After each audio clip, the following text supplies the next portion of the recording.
बहुत बहुत स्वागत है आप सभी का पढ़ाई करो लाइन पर। आज की क्लास में हम BA first semester political science के आज हम यूनिट 1 चैप्टर 1 को आज हम कंप्लीट करा रहे हैं।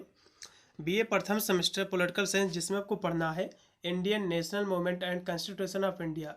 यूपी के जितने भी विश्वविद्यालय हैं सभी का सिलेबस सेम है और फर्स्ट सेमेस्टर में यही आपको पढ़ना है सिलेबस। इसी के अंतर्गत आपको जितने भी चैप्टर इसके हैं आपको पढ़ना है।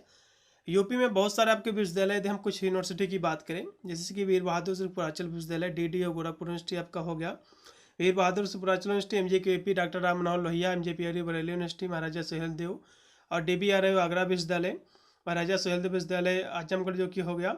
और भी हमारे बहुत सारे राजा महेंद्र प्रताप सिंह विश्वविद्यालय बीयू झांसी है, राज्य बिहार स्टेट विश्वविद्यालय प्रयागराज। तो बहुत सारे विश्वविद्यालय हैं यूपी में।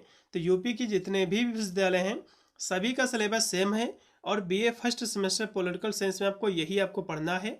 यही इसके अंतर्गत आपको पढ़ना है Indian national movement and the constitution of India, यही आपका सिलेबस रहेगा। इसका सिलेबस मैंने ऑलरेडी प्रोवाइड कर रखा है। आशा करता हूँ हमने इसका सिलेबस सही से देखा भी होगा कितना हमको चैप्टर पढ़ना है। टोटल इसमें आपके 8 आपके चैप्टर हैं, 8 आपके यूनिट हैं। हम बहुत ही शीघ्र इसकी सारी यूनिट हम कंप्लीट करा देंगे। आप हमारे चैनल को सब्सक्राइब करके रखिएगा, साथ में ऑल नोटिफिकेशन को भी ऑन कर लीजिएगा, जिससे मेरा कोई भी वीडियो आएगा तो उसका नोटिफिकेशन आपको मिलेगा सबसे पहले। मैंने आपके बीए फर्स्ट सेमेस्टर के सभी मैंने ऑल सब्जेक्ट की तैयारी मैंने करा दी है ऑलरेडी। सभी की क्लासें हमारी कंप्लीट हो चुकी हैं। यदि आपने नहीं उनको देखा तो आप हमारे चैनल में जाकर प्लेलिस्ट वाले आइकन पे आप सभी अपने जो भी सब्जेक्ट अपना ले रखे हो, 3 आपने सब्जेक्ट आपके होंगे मेन। एक आपका माइनर का सब्जेक्ट होगा, एक आपका कंपलसरी का पेपर होगा जो कि को कोर्स के तहत आपका उचित होता है। तो सभी आपको सब्जेक्ट हमारे चैनल पर आपको मिल जाएंगे। आप फ्री में हमारे चैनल के माध्यम से तैयारी आप कर सकते हो बीए की। तो चलिएगा, ना ज़्यादा समय गवाते हुए सीधे हम आज की क्लास के माध्यम से हम बीए प्रथम सेमेस्टर पॉलिटिकल साइंस के आज हम फर्स्ट यूनिट को कंप्लीट कर रहे हैं। बहुत ही सरल शब्दों में, बहुत ही हम कम शब्दों में आपको करा देंगे, जिससे आपको कोई भी दिक्कत नहीं होगी। फर्स्ट आपका चैप्टर थोड़ा सा लंबा है, ठीक है, इसलिए थोड़ी सी लॉन्ग वीडियो हमारी हो सकती है, लेकिन मैं आपको विधिवत इस क्लास के माध्यम से मैं आपको समझा दूंगा बहुत ही सरल तरीके से, जिससे आपको कोई भी नोट्स कोई भी सीरीज आपको लेने की बिल्कुल भी आवश्यकता नहीं पड़ेगी। तो फर्स्ट आपका जो चैप्टर इसको सबसे पहले आप देख लीजिए। फर्स्ट चैप्टर आपको पढ़ना है भारतीय राष्ट्रीय आंदोलन के जन्म, उसके विकास और जो राजनीतिक रुझान है इसके बारे में आपको पढ़ना है। फर्स्ट आपको चैप्टर इस तरह से आपको समझ में नहीं आ रहा होगा, क्योंकि इसके अंतर्गत काफ़ी आपका सिलेबस है। फर्स्ट आपका जो यूनिट है इसमें काफ़ी आपके क्वेश्चन हैं। तो मैं जितने भी इसमें के आपके क्वेश्चन में सारे के सारे क्वेश्चन कराए दे रहा हूँ। चलिएगा, सबसे पहले है भारतीय राष्ट्रीय आंदोलन की उत्पत्ति, इसके विकास के बारे में हम चर्चा करेंगे। चलिए, भारतीय राष्ट्रीय आंदोलन का जन्म ब्रिटिश शासन के अन्याय, आर्थिक शोषण, सामाजिक असमानता और राष्ट्रवाद की भावना के उदय के कारण हुआ था। मतलब जो भारतीय राष्ट्रीय आंदोलन का जन्म कैसे हुआ है, इसका जन्म जो ब्रिटिश शासन था उससे पहले, ठीक है। तो ब्रिटिश शासन का जो अन्याय था, जो आर्थिक शोषण करते थे हमारे भारतीयों के ऊपर, और जो एक सामाजिक जो असमानता थी, तो जो पहले ब्रिटिश शासन थी जो कि हमारे भारतवासियों के ऊपर अत्याचार करती थी, इन्हीं सब जो कि ब्रिटिश शासन के अन्याय के कारण लोगों में जागरूकता आई। उन्होंने राष्ट्रवाद की भावना के उनमें जब जागृत हुई, तभी राष्ट्रीय आंदोलन का जन्म हुआ। इसकी शुरुआत 1857 के विद्रोह से शुरू हुई थी और 1947 के भारत की स्वतंत्रता तक चला था। इस आंदोलन का विकास 3 चरणों में हुआ था। पहला था चरण धर्मपंथी चरण, जो कि 1885 से लेकर 1905 तक चला, जिसमें उदारवादी नीतियाँ अपनाई गई। दूसरा था उग्रवादी चरण, जो कि 1905 से लेकर 1919 तक चला, जिसमें स्वदेशी और बहिष्कार जैसे विरोध इसमें प्रदर्शन किए गए। मतलब जो विदेशी वस्तुएं थे उनका विरोध किया गया, जो स्वदेशी वस्तुएं थे उनका उपयोग करने को कहा गया। फिर तीसरा गांधी युग था, जिसमें 1919 से लेकर 1947 तक चला, जिसमें गांधी जी के नेतृत्व में बहुत सारे आंदोलन किए गए, अहिंसक आंदोलन, क्योंकि गांधी जी अहिंसा के समर्थक थे, ठीक है। अहिंसक मतलब होता है जो बिना हिंसा के कोई भी आंदोलन संपन्न कराया जाए, जिसमें हिंसा ना हो, ठीक है। तो इनके बारे में इतना आपको लिखना है। इसकी उत्पत्ति के बारे में जान लीजिएगा। तो ब्रिटिश आर्थिक नीतियाँ, तो ब्रिटिश शासन ने भारत के धन को लूटा और भारतीय उद्योगों को नष्ट किया और इंग्लैंड को कच्चे माल की आपूर्तिकर्ता का तैयार उत्पादकों के बाजार के रूप में इस्तेमाल किया, जिससे भारतीय अर्थव्यवस्था कमजोर होगी। जो ब्रिटिश शासक थे, क्या उन्होंने किया है, भारत का जो धन था उसको लूटा, भारत के जो उद्योग थे उनको नष्ट किया, और इंग्लैंड को जो है कच्चा माल, मतलब भारत का जो कच्चा माल था उसको उद्योग में जो है बेचने लगे, जिससे क्या हुआ, भारत की जो अर्थव्यवस्था थी वो कमजोर होने लगी। फिर है इसका कारण अगला है कि राजनीतिक और प्रशासनिक कारण था, जैसे कि लॉर्ड लेटन जैसी नीतियों ने भारतीयों में असंतोष पैदा किया, जैसे कि शस्त्र अधिनियम जो कि 1878 को आया था। फिर आया वर्नाकुलर प्रेस एक्ट जो कि 1878 को आया। फिर भारतीय सिविल सेवा परीक्षा के लिए आयु सीमा घटाना, ये सब इसके कारण थे। फिर है राष्ट्रवाद की भावना।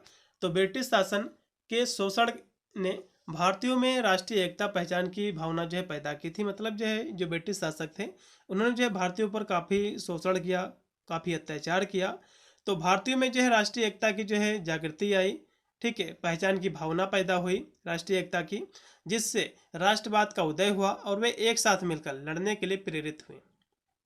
फिर है सामाजिक और जो है धार्मिक सुधार। तो 19वीं सदी के सामाजिक और धार्मिक सुधार आंदोलन ने लोगों में जागरूकता पैदा की और अंधविश्वासों और कुरीतियों को जो है दूर करने में मदद की, जिसने जो है राष्ट्रवाद चेतना को भी जो है बढ़ावा दिया। अब इसके जो है आंदोलन का विकास, इसका चरण क्या था, जिसमें जैसे कि नरमपंथी जो है चरण, तो ये जो है राष्ट्रीय कांग्रेस की स्थापना जो कि 1985 में हुई थी। तो इस चरण में उदारवादी नेता ब्रिटिश शासन के प्रति अपने विरोध के लिए प्रार्थना, याचिका और जो है प्रतिनिधिमंडल जैसी जो है प्रक्रियाओं का जो है पालन करते थे। फिर इसका जो दूसरा चरण था उग्रवादी चरण, जो कि 1905 से लेकर 1919 तक चला। तो ये चरण में स्वदेशी आंदोलन और बंगाल विभाजन जो कि 1905 में, इसका जो है विरोध इसमें शामिल था। बाल गंगाधर तिलक जैसे उग्रवादी नेता ब्रिटिश वस्तुओं का बहिष्कार करने और विदेशी वस्तुओं को जलाने की वकालत करते थे। मतलब जो है बाल गंगाधर जो तिलक थे, ये जो है जो बाहरी जो ब्रिटिश जो वस्तुएं थी उनका ये कहते थे कि बहिष्कार कीजिए और उन जो वस्तुएं हैं उनको जला दीजिए, जो हमारी देश की वस्तुएं हैं उनका उपयोग कीजिए। तो यही था इसका जो है दूसरा चरण। फिर है कि गांधी युग। तो महात्मा गांधी ने जो है आंदोलन का जो है नेतृत्व संभाला। इस अवधि में असहयोग आंदोलन जो कि 1920 में उन्होंने प्रारंभ किया, जो कि 22 तक चला। फिर है सविनय अवज्ञा आंदोलन उन्होंने प्रारंभ किया जो कि 1930 में। फिर है भारत छोड़ो आंदोलन जो कि 1942 में हुआ। तो ये जैसे महत्वपूर्ण आंदोलन जो है जन्म हुआ है, जिन्होंने ब्रिटिश सरकार पर भारी जो है दबाव बनाया था। तो इस तरह से इसके बारे में आपको लिखना है। ये जितने भी इसमें आंदोलन आपके दिए हुए, मैं अभी आगे इसके बारे में विस्तृत में आपको कराऊंगा। इसमें से काफ़ी आंदोलन आपके एग्जाम में देखने को मिलते हैं, ठीक है। आगे फिर यहाँ से लिखा हुआ है कि इन सभी कारकों चरणों के माध्यम से भारतीय राष्ट्रीय आंदोलन में जन लामबंदी और राजनीतिक जागरूकता को जो है बढ़ावा दिया, जिससे अंततः 15 अगस्त 1947 को भारत को आज़ादी मिली। तो यही सब कारण थे जिससे जो है भारत को आज़ादी मिली, ठीक है। चलिए अब हम देखेंगे अगला जो क्वेश्चन आपके एग्जाम में आता है कि भारतीय राष्ट्रीय कांग्रेस की स्थापना कब हुई, इसके स्थापना के बारे में हम समझेंगे। चलिए, भारतीय राष्ट्रीय कांग्रेस की स्थापना 1985 में एक राष्ट्रीय राजनीतिक संगठन में हुई थी, जिसका उद्देश्य था ब्रिटिश औपनिवेशिक शासन के विरुद्ध जो है भारतीयों को एकजुट करना था। अब इसकी स्थापना किस लिए हुई थी, एग्जाम में क्वेश्चन पूछता है कि भारतीय राष्ट्रीय कांग्रेस की स्थापना किस लिए हुई थी। इसकी स्थापना जो है ब्रिटिश जो औपनिवेशिक जो शासन था पहले, ठीक है, इसके विरुद्ध भारतीयों को एकजुट करना इसका जो मुख्य उद्देश्य था। यह राजनीतिक जागरूकता को जो है बढ़ावा देने और भारत में स्वतंत्रता आंदोलन की नींव रखने का एक महत्वपूर्ण जो है मंच बन गया था। तो इस तरह से इसके बारे में आपको लिखना है।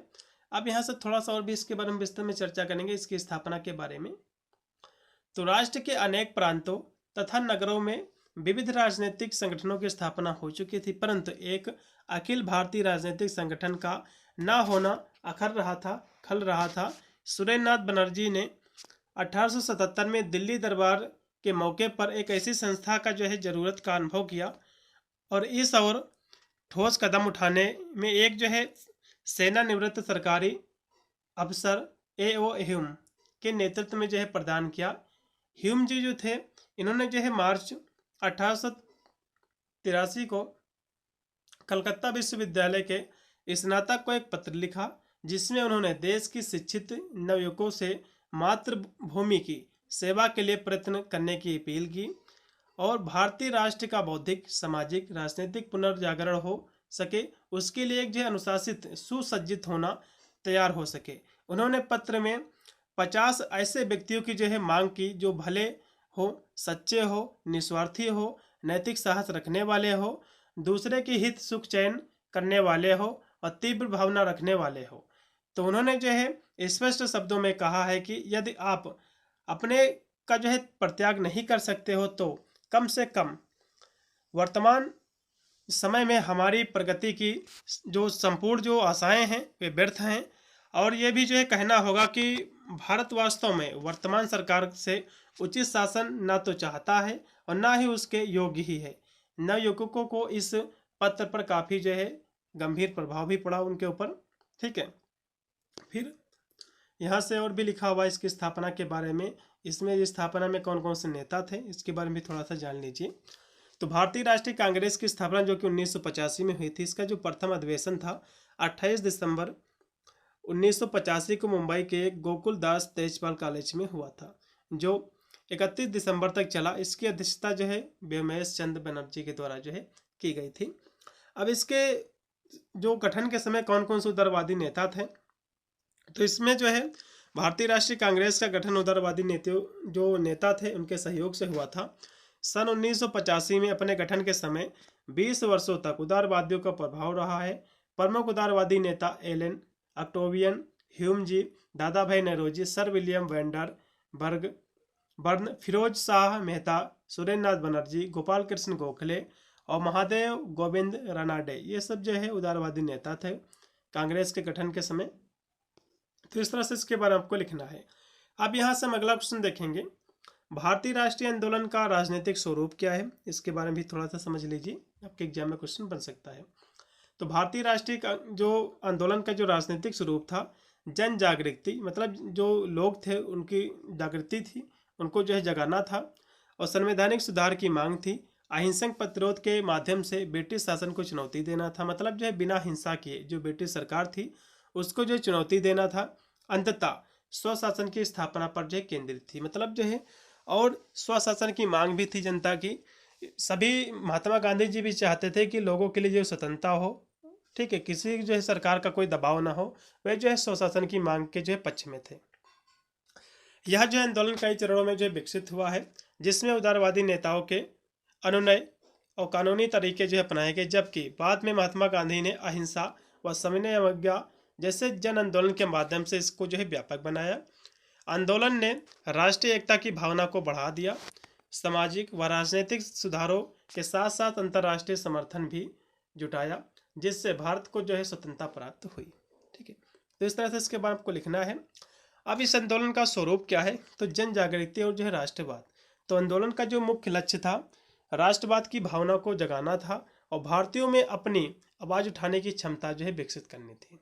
ठीक है, लोगों को जागरूक करना था, ठीक है, जिससे वो अपने जो है स्वयं के हितों के लिए लड़ सके, जो ब्रिटिश सरकार थी उनके खिलाफ लड़ सके, उनको देश से भगा सके, ढकेल सके। फिर है अगला इसका स्वरूप है संवैधानिक सुधारों की मांग। तो शुरुआत में उदारवादी नेताओं जैसे कि गोपाल कृष्ण गोखले ने मौजूद जो ब्रिटिश कानूनी ढांचे के भीतर अधिक जो प्रतिनिधित्व और अधिकारों की जो है मांग की थी इन्होंने। फिर है अहिंसक प्रतिरोध और जो है जन आंदोलन। तो महात्मा गांधी जी ने अहिंसा, सत्य, आत्मानुशासन पर जो है जोर देते हुए नागरिक अधिकारों और सामाजिक न्याय के लिए सविनय अवज्ञा आंदोलन, सत्याग्रह जैसे जो है जन आंदोलन को जो है बढ़ावा दिया था। फिर है अंतर्राष्ट्रीय समर्थन। तो भारतीय नेताओं ने वैश्विक स्तर पर जो है समर्थन मांगा और अन्य देशों के उपनिवेशवाद विरोधी आंदोलन के साथ गठबंधन बनाया, जिससे भारत के हितों के लिए सहानुभूति जो है पैदा हुई। फिर है सामाजिक और जो है राजनीतिक सुधार। तो आंदोलन का उद्देश्य न केवल राजनीतिक स्वतंत्रता प्राप्त करना था, बल्कि सामाजिक सुधारों को जो है बढ़ावा देना था और भारतीय समाज को जो एक नया जो है स्वरूप देना भी था। ठीक है, अब इसमें जो है प्रमुख इसके चरण, इसके नेता कौन कौन से, तो इसमें उदारवादी चरण था। तो इस चरण में जो है भारतीय राष्ट्रीय कांग्रेस का जो है गठन हुआ और नेताओं ने जो है अनुनय और कानूनी सुधारों में सुधार लाने पर जो है जोर दिया। फिर है गांधीवादी चरण था, जिसमें असहयोग आंदोलन, सविनय जो आंदोलन किया था इन्होंने। तो गांधी जी के नेतृत्व में अहिंसक प्रतिरोध का जो उपयोग मुख्य राजनीतिक रणनीति के रूप में जो है किया गया। फिर है क्रांतिकारी और जो अन्य धाराएं। तो सुभाष चंद्र बोस जैसे नेताओं ने युद्ध काल में ब्रिटिश विरोधी जो है शक्तियों से सहयोग मांगा और इंडियन नेशनल आर्मी का जो है गठन किया, जो आंदोलन के विभिन्न राजनीतिक जो है मार्गों को दर्शाया। ठीक है, तो इस तरह से आप लिख सकते हैं। फिर आगे और भी संक्षेप में लिखा हुआ है कि भारतीय राष्ट्रीय आंदोलन का राजनीतिक स्वरूप समय के साथ विकसित हुआ, जो ब्रिटिश औपनिवेशिक शासन के प्रति असंतोष से शुरू होकर, मतलब जो है ये आंदोलन कब विकसित हुआ, जब ब्रिटिश सरकार के जो कह सकते हो ऐसे उनके कार्य थे लोगों के प्रति, भारतीयों के प्रति, ठीक है, उनका शोषण करते थे, उनके अत्याचार के कारण इसका जो उदय हुआ, इसका विकसित हुई, भारतीय राष्ट्रीय आंदोलन का विकास हुआ। ठीक है, जो ब्रिटिश औपनिवेशिक शासन के प्रति असंतोष से शुरू होकर संवैधानिक तरीके से उपयोग और अंततः व्यापक जन आंदोलनों में परिवर्तित हुआ, और जिसने जो है भारत की स्वतंत्रता की नींव रखी। तो इस तरह से इसके बारे में आपको लिखना है। फिर है भारतीय राष्ट्रीय आंदोलन के मुख्य कारण क्या हैं, आपको बताना। एग्जाम में क्वेश्चन आपके बन सकते हैं, तो इसके आंदोलन के आप कारण भी जान लीजिए। तो जैसे कि ब्रिटिश नीतियाँ, जैसे कि आर्थिक शोषण करते थे ब्रिटिश जो शासन थे, ठीक है, राजनीतिक दमन था, सामाजिक भेदभाव, ठीक है, ये भी कारण थे इसके, और सामाजिक सांस्कृतिक चेतना, जैसे कि धार्मिक सुधार आंदोलन, शिक्षा का प्रसार के लिए ये भी इसके उदय के कारण थे, और राजनीतिक जागरूकता, जैसे कि प्रेस का अभाव, राष्ट्रीय संगठनों का गठन, और अंतर्राष्ट्रीय प्रभाव, जैसे कि अमेरिकी और फ्रांसीसी क्रांति थे, जिन्होंने मिलकर भारतीयों को या फिर भारतीयों में राष्ट्रीय भावना को जो है जगाया और स्वतंत्रता की लड़ाई के लिए जो है प्रेरित की। तो ये बहुत सारे कारण थे जो कि भारत की जो जनता थी उसको जगाया, फिर उसमें जो है राष्ट्रीय भावना को जगाया उनके प्रति, और स्वतंत्रता की लड़ाई के लिए जो है प्रेरित किया। फिर है ब्रिटिश शासन और नीतियों से संबंधित कुछ कारण हैं, जैसे कि आर्थिक शोषण। तो ब्रिटिश नीतियों ने भारत की अर्थव्यवस्था को नष्ट कर दिया था, जिससे किसान, कारीगर गरीबी में जो है डूब गए थे, और धन की निकासी और जो है शोषणकारी नीतियों ने देश की आर्थिक दशा जो है खराब कर दी थी। तो आर्थिक शोषण करते थे ब्रिटिश जो शासन थी। फिर है राजनीतिक दमन, जैसे कि ब्रिटिश सरकार के मनमाने निर्णय, मतलब जो शासन थे उस समय का राजनीतिक जो दमन था, तो उनके जो है मनमाने निर्णय थे, जैसे कि शस्त्र अधिनियम, वर्नाकुलर प्रेस अधिनियम, और भारतीय लोगों के दमनकारी शोषण का कारण भी जो है बने थे। फिर है नस्लीय भेदभाव। तो ब्रिटिश अधिकारी भारतीयों के प्रति नस्लीय भेदभाव करते थे, जिससे भारतीयों के बीच व्यापक जो है असंतोष फैल गया था। फिर है सामाजिक और सांस्कृतिक कारण। तो सामाजिक सुधार आंदोलन, जैसे कि ब्रह्म समाज, आर्य समाज जैसे आंदोलन ने समाज में सुधार लाने के साथ साथ भारतीयों में गौरव और एकता की भावना भी जो है जगाई थी। पश्चिमी शिक्षा के प्रसार की बात करें तो अंग्रेजी शिक्षा से शिक्षित हुए युवाओं में राजनीतिक चेतना, स्वतंत्रता, समानतावाद जो है बंधुत्व जैसे पश्चिमी विचारों ने स्वशासन की इच्छा जो है जगाई थी। स्वशासन मतलब जो है जनता में जो है स्वयं का शासन की जो है मांग उठने लगी थी। फिर है सांस्कृतिक जो है पुनर्जागरण। तो 19वीं सदी में हुए सामाजिक सुधारों ने भारतीयों के अंदर अपनी जो है संस्कृति के प्रति गर्व और राष्ट्रीय गौरव की भावना को जो है बढ़ाया दिया था, ठीक है, बढ़ावा दिया था। फिर है राजनीतिक और जो है बौद्धिक कुछ कारण थे, जैसे कि प्रेस की भूमिका। तो भारतीय प्रेस ने राष्ट्रवादी विचारों का प्रसार किया, लोगों के बीच जो उपनिवेशवाद के अन्याय के प्रति जो है जनमत तैयार किया। फिर है एक राष्ट्रीय संगठनों का जो है गठन। तो जो है भारतीय राष्ट्रीय कांग्रेस जैसे कि राजनीतिक दलों के गठन ने लोगों को जो है संगठित किया और स्वशासन की मांग को जो है मुखर किया। फिर है प्रभावी घटनाएं। 1957 का विद्रोह पहला जो है राजनीतिक या फिर कह सकते हैं एक बड़ा राजनीतिक चेतना जगाने वाला कदम था। इसके बाद राजनीतिक और आर्थिक अत्याचारों ने भी राष्ट्रीय चेतना को जो है बढ़ावा दिया। तो इस तरह से इसके बारे में आपको लिखना है। फिर हम यहाँ से देखेंगे भारत में जो उग्रवादी आंदोलन है ये क्या था, आपके एग्जाम में क्वेश्चन बन सकता है। तो भारत में उग्रवादी आंदोलन का जो प्रारंभ हुआ था 1906 में इसका प्रारंभ हुआ था, या जो 1919 तक जो है चला था। भारतीय राजनीति में महात्मा गांधी के पदार्पण के साथ उग्रवादी आंदोलन का अंत हुआ था। क्रांतिकारियों को बम, पिस्तौल, राजनीतिक हत्याओं, राजनीतिक डकैतियों में विश्वास था। इस युग में आंदोलन का नेतृत्व नवयुवकों के हाथ में आ गया था। ये नवयुवक जो थे क्रांतिकारी जो थे ये थे बाल गंगाधर तिलक थे और जो है बिपिन चंद्र पाल थे, ठीक है, लाला लाजपत राय थे, तो लाल बाल पाल थे। फिर हम देखेंगे अगला क्वेश्चन, भारत में उग्रवादी जो राष्ट्रवाद के विकास के क्या कारण थे, प्रमुख इसके कारण क्या एग्जाम में क्वेश्चन बनता है। हम जो कि चैप्टर क्लासें हम करा रहे हैं तो हम हर एक क्वेश्चन को बहुत ही बारीकी से हम समझाते चल रहे हैं। क्लास थोड़ी सी लंबी हो सकती है लेकिन हर एक क्वेश्चन मैं आपको समझा रहा हूँ। फर्स्ट आपका जो यूनिट है मैं आपको बता दूँ, कम से कम इस यूनिट से 25 से 30 नंबर आप लिख के रख लो कि इससे आपके आने हैं। 25 तो पक्का आएगा, 20 से 25 नंबर पक्के हैं कि आपके मिलेंगे, इसी आपके चैप्टर से आपके आएंगे।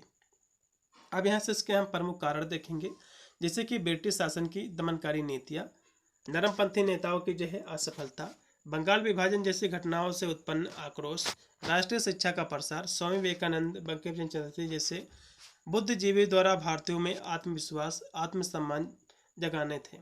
ठीक है, तो इसके कारण थे। तो इन कारणों से भारतीयों ने प्रत्यक्ष कार्यवाही संघर्ष के माध्यम से स्वतंत्रता प्राप्त करने का एक दृढ़ जो है निश्चय किया।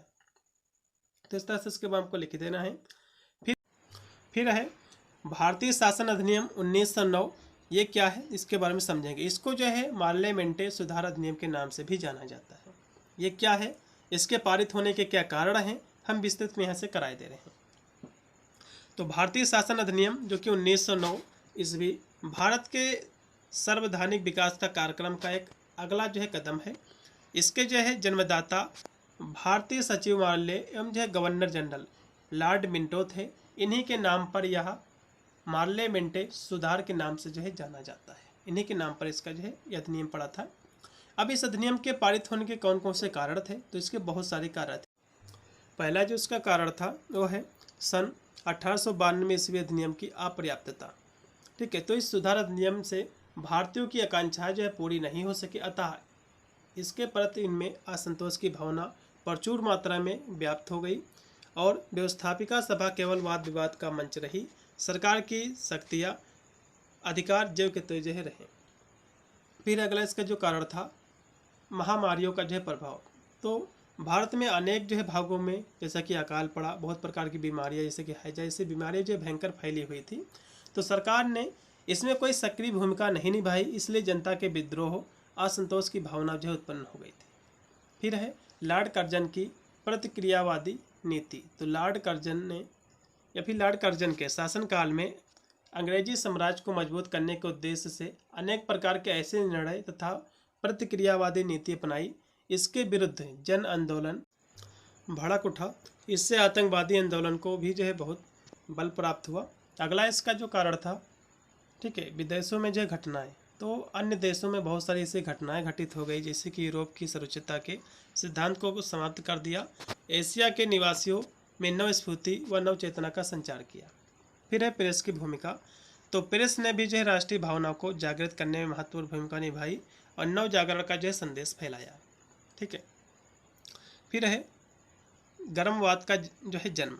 तो सरकार की प्रतिक्रियावादी शोषणकारी दमनकारी नीति के विरुद्ध नव जो युवक थे, जो देश के जो नवयुवक थे, उसमें क्रांति की भावना जागृति हुई, पैदा हुई और गर्मवादी आंदोलन का संपूर्ण देश पर प्रभाव पड़ा।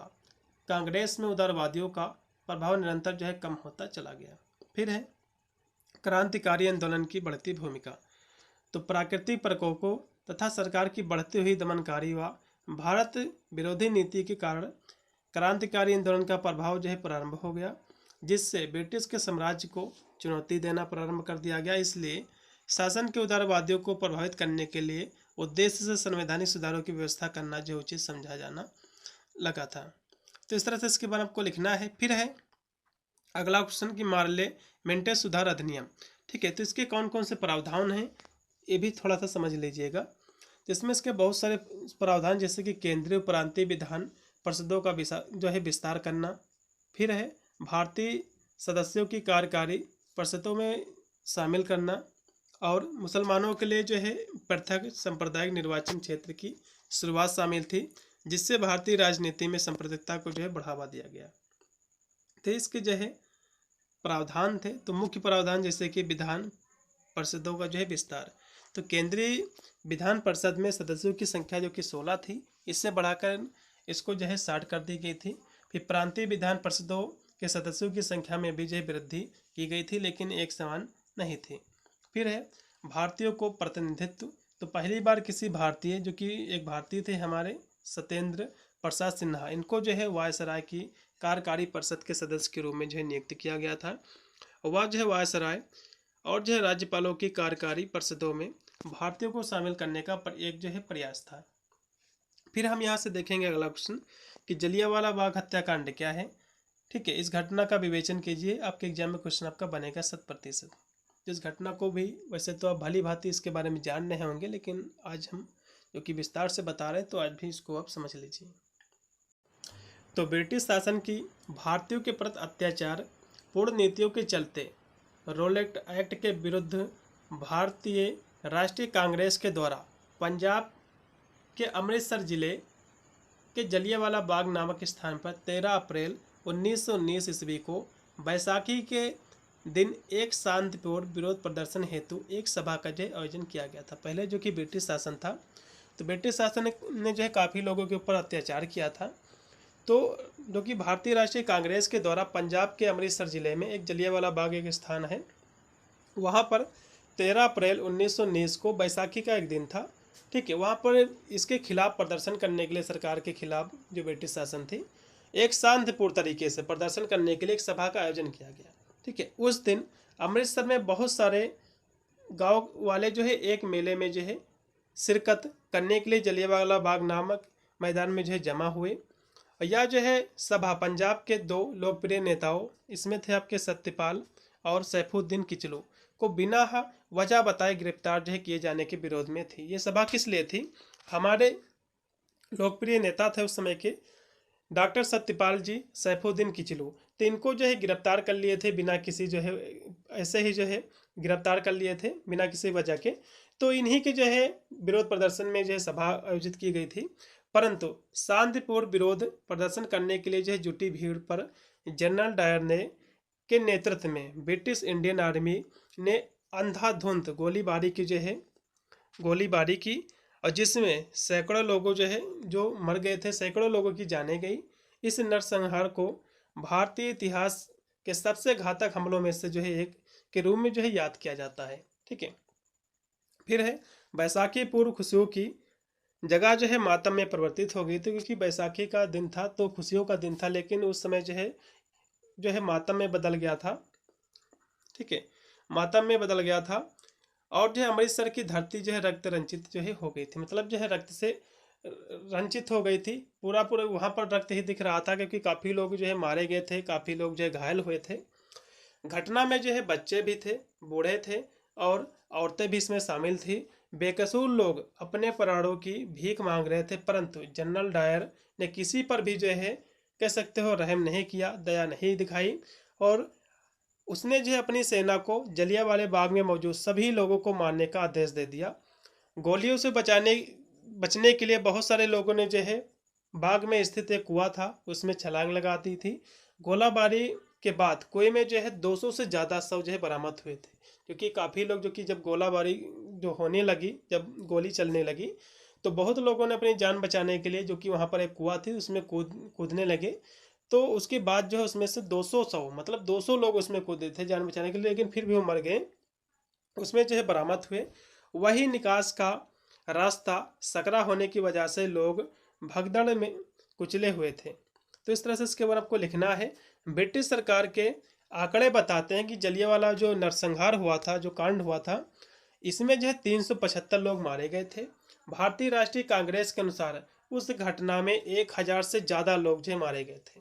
ठीक है, क्योंकि ये जो है आंकड़ा जो बताता है, ब्रिटिश सरकार जो मानती केवल हमने 375 ही लोगों को हमारे द्वारा जाने गए, लेकिन भारतीय राष्ट्रीय कांग्रेस के अनुसार कांग्रेस की नेता थे, वे कहते थे इस घटना में 1000 से ज़्यादा लोग मारे गए थे और लगभग 2000 गोलियों से जो है जख्मी हुए थे। तो इस तरह से इसके बारे में आपको लिख देना है।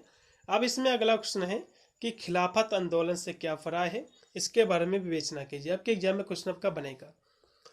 ठीक है, इसकी उत्पत्ति के बारे में भी पूछ सकता है। तो खिलाफत आंदोलन 20वीं सदी के पूर्वार्ध में मुस्लिम समुदाय के द्वारा एक महत्वपूर्ण आंदोलन था। किसके द्वारा? ये मुस्लिम समुदाय के द्वारा आंदोलन किया गया था। खिलाफत आंदोलन की भारतीय स्वाधीनता आंदोलन के इतिहास में एक अहम भूमिका रही। महात्मा गांधी द्वारा खिलाफत आंदोलन को असहयोग आंदोलन में सम्मिलित करके हिंदू मुस्लिम एकता स्थापित करने का प्रयास भी किया गया था, परंतु खिलाफत आंदोलन अपने उद्देश्यों में पूर्ति में सफल जो है न हो सका। तो वस्तुतः खिलाफत आंदोलन से अफराय एक अपने उद्भव व विकास को निम्नलिखित इनके जो है शीर्षकों के माध्यम से समझा जा सकता है। जैसे कि खिलाफत आंदोलन का अफराय, तो खिलाफत आंदोलन प्रथम विश्व युद्ध कालीन परिस्थितियों में धार्मिक कार्यों के कारण जो है किया गया था। जो खिलाफत आंदोलन जो हुआ था धार्मिक कार्यों के कारण हुआ था।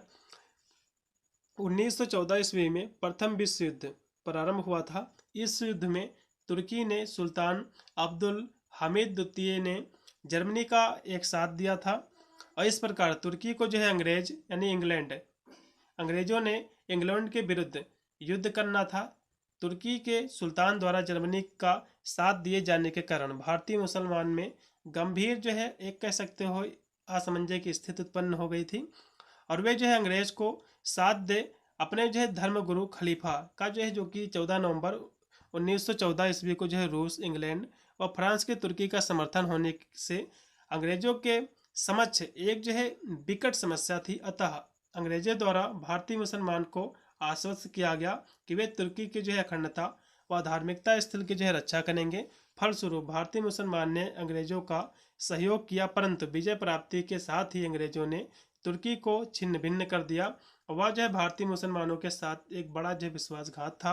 अंग्रेजों के इस व्यवहार के कारण क्षुब्ध भारतीय मुसलमान ने अंग्रेजों के विरुद्ध एक आंदोलन चलाया। तो इसी आंदोलन को जो हम खिलाफत आंदोलन कहते हैं। तो ये थी इसकी थ्योरी, आपको इतना लिखना है। अब हम यहाँ से असहयोग आंदोलन क्या है इसके बारे में थोड़ा सा चर्चा करेंगे। तो सन 1919 में 3 ऐसी घटनाएं घटित हो गई जिसने जो है महात्मा गांधी को आंदोलन जो है करने के लिए विवश जो है कर दिया गया था। ये जो 3 घटनाएं थी, जलियांवाला बाग हत्याकांड थी, रोलेट ऑफ का एक्ट था, खिलाफत आंदोलन था। इन्हीं घटनाओं के कारण मजबूर होकर महात्मा गांधी ने कहा कि हम अंग्रेजी जो हुकूमत है, ठीक है, इसको हम नहीं सहेंगे, अर्थात असहयोग की नीति जो है अपनाएंगे। और दिसंबर 1920 के नागपुर अधिवेशन में असहयोग आंदोलन चलाने का प्रस्ताव जो है पारित हुआ कि अंग्रेजों का जो है सहयोग नहीं किया जाएगा, इस आंदोलन में कहा गया। और आंदोलन जो है काफ़ी सफल रहा। लेकिन जब आंदोलन जो है अपने चरम पर था तभी चोरी चोरा कांड हो गया और आंदोलन के हिंसात्मक होने के कारण, जो कि चोरी चोरा जो कांड हुआ इसमें हिंसा का रूप ले लिया था ये आंदोलन, जिसके कारण महात्मा गांधी जी के द्वारा इसको जो है स्थगित करने का निर्णय लिया गया।